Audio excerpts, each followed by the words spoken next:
इस समय की बड़ी खबर, और मुझे लगता है कि आज देश प्रधानमंत्री को सुनना चाहता है। जिस तरीके से सीज फायर किया गया है, जिस तरीके से पाकिस्तान। नीरज पांडे जी न्यूज संवाददाता मेरे साथ जुड़े हुए।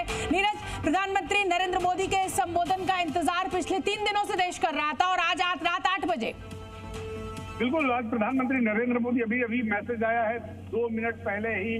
प्रधानमंत्री नरेंद्र मोदी देश को संबोधित करेंगे रात 8 बजे। और जब उन्होंने संबोधित किया है देश के लिए, उन्होंने कई महत्वपूर्ण रास्ते दिखाए हैं, कई महत्वपूर्ण बातें उन्होंने की है।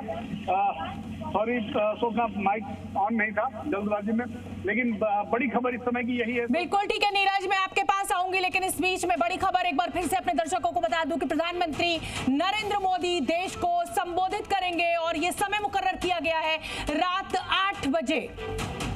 जल्दी से नीरज मुझे अपडेट और दे दीजिए। और जिस तरीके से सीज फायर हुआ है, जिस तरीके की बातें निकलकर सामने आ रही है, आज देश से सीधा संवाद देश का मुखिया बनाएगा। निश्चित रूप में पहलगाम घटना के बाद देखिए, अब तब से लेकर प्रधानमंत्री नरेंद्र मोदी लगातार इस पूरे मसले को खुद टैकल कर रहे थे। पहली बार उन्होंने 24 तारीख को बिहार की धरती में सीधे तौर पर देशवासियों को और पूरी दुनिया को संदेश दिया कि पहलगाम घटना के लिए किसी को बख्शा नहीं जाएगा, उन्हें मिट्टी में मिला दिया जाएगा। दूसरी अहम बैठक 29 अप्रैल को हुई इसी प्रधानमंत्री आवास पर, जहां उन्होंने सभी सेनाध्यक्षों के साथ मीटिंग की। और 6 और 7 की रात जो हुआ उसको पूरी दुनिया ने देखा, पूरी दुनिया के सामने उन्होंने एक उदाहरण पेश किया।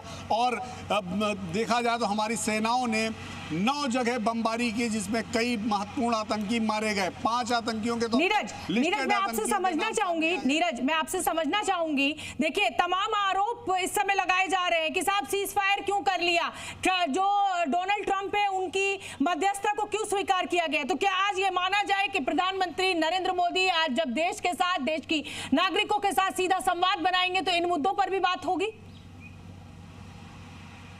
निश्चित रूप में मुझे लगता है कि प्रधानमंत्री नरेंद्र मोदी जब आएंगे देशवासियों के सामने अपनी बात लेकर, तो इन सभी सवालों के जवाब देंगे, इन सभी सवालों पर अपनी बात रखेंगे। बहुत लोगों के मन में जो आशंकाएं हैं, जो सवाल है, जो तूफान है, उन सभी को शांत करेंगे। क्योंकि देश के सरकार के मुखिया होने के नाते उनका ये फर्ज भी बनता है कि अब तक जो चीज़ें हुई वो सामने सबके रखें। क्योंकि अभी तक आपने देखा DGMO लेवल पर, सेना के लेवल पर, आप देखिए तो विदेश सचिव के लेवल पर तमाम तरह के बयान आ चुके हैं, तमाम प्रेस कॉन्फ्रेंसेस हो गई। लेकिन भारत की जनता, देश की जनता भारत के प्रधानमंत्री पर भरोसा रखती है। जब उन्होंने जो बातें कही उसको लोगों ने बहुत